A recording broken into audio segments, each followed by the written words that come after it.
প্রত্যেক দিনের মতো আজও আমি নিয়ে চলে এসেছি নতুন এক রেসিপি। তো আজকে আমি বানাচ্ছি শঙ্কর মাছের ঝাল। তো তার জন্য কিন্তু এখানে আমি সবার প্রথমে নিয়ে নিয়েছি শঙ্কর মাছ।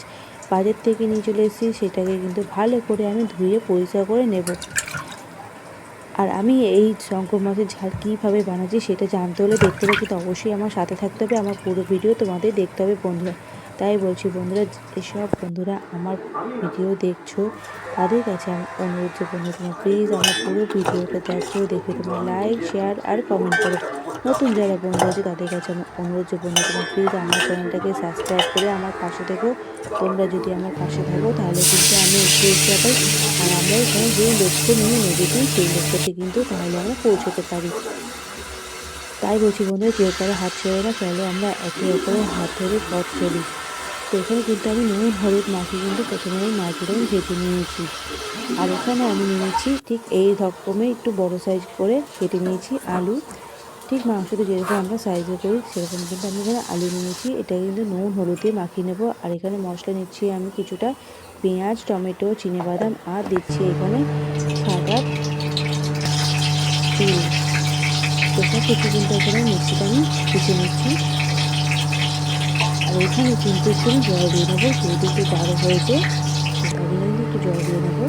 আর তেলের মধ্যে কড়াতে যে আলু দিয়েছিলাম সেই তেলের মধ্যে আর একটু তেল দিয়ে তার মধ্যে আমি তেজপাতা, সাদা জিরে কিন্তু ফোড়ন দিয়েছি।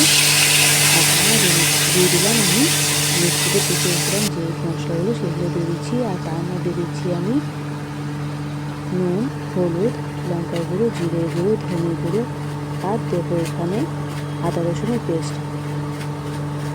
তো সব কিছু দিয়ে কিন্তু আমি মশলাটা প্রথমে ভালো করে আমি ভেজে নেব। মশলাটা কিন্তু খুব ভালো করে ভেজে নেব। মশলাটা ভালোভাবে যখন ভাজা হয়ে যাবে তখন কিন্তু আমি তার মধ্যে দিয়ে দেবো ভেজে রাখা আলুগুলো। বন্ধুরা, এই মাছের ঝাল কিন্তু খেতে খুবই ভালো লাগে, অসাধারণ কিন্তু এই মাছের ঝাল খেতে লাগে। এই মাছের ঝাল কিন্তু গরম গরম ভাতের সাথে অসাধারণ লাগে খেতে। এই মাছের ঝাল এত সুন্দর লাগে যে মাংসের থেকেও কিন্তু বেশি ভালো লাগে। তো আমার তো খুব ভালো লাগে এই শঙ্কর মাছের ঝাল। তো তোমরা কিন্তু অবশ্যই আমাকে কমেন্টে জানাবে যে এই মাছের ঝাল তোমাদের কীরকম লাগলো। ভেজে রাখা আলুগুলো কিন্তু আমি এর মধ্যে দিয়ে দিলাম। নুনটা আমি প্রথমে দিতে ভুলে গিয়েছিলাম, তার জন্য কিন্তু আমি পরে নুনটা দিয়েছি। তারপর কিন্তু আমি মশলার মধ্যে দিয়ে দিয়েছি আলুগুলো, ভেজে রাখা আলু। সেটা কিন্তু ভালো করে কিন্তু আমি মশলার সাথে ভেজে নেব। দেখো মশলা কিন্তু ভালোভাবে কিন্তু ভাজা হয়ে গেছে। এবার এর মধ্যে দিয়ে দেবো আমি জল।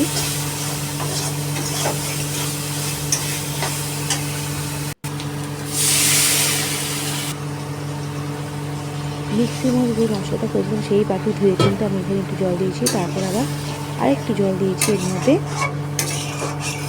একটু আলুটা সেদ্ধ হওয়ার মতো জল দিয়েছি।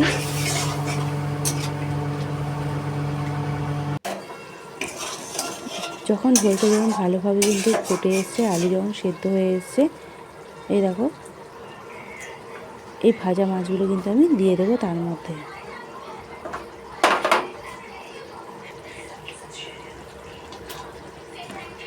একটা একটা করে আমি সব মাছগুলো দিয়ে দিলাম ঝোলের মধ্যে। আমি কিন্তু এতটা ঝোল রাখবো না, এটাকে আমি আর একটু কমিয়ে নেব ঝোলটা, ভালো করে ফুটিয়ে কমিয়ে নেব ঝোলটা আমি।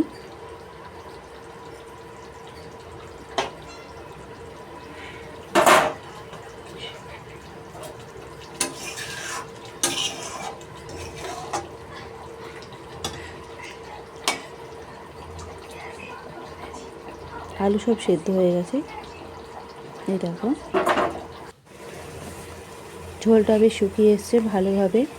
এবার এর মধ্যে দিয়ে দিচ্ছি আমি একটু গোলাপ জল, কেওড়া জল দিয়ে দিলাম।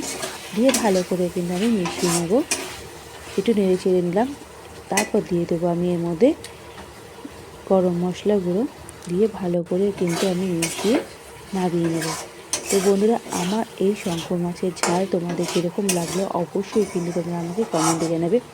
আর কার কার এই মাছের ঝাল খেতে ভালো লাগে সেটাও কিন্তু আমাকে কমেন্টে জানাবে। তোমাদের কমেন্টের অপেক্ষায় আমি কিন্তু রইলাম।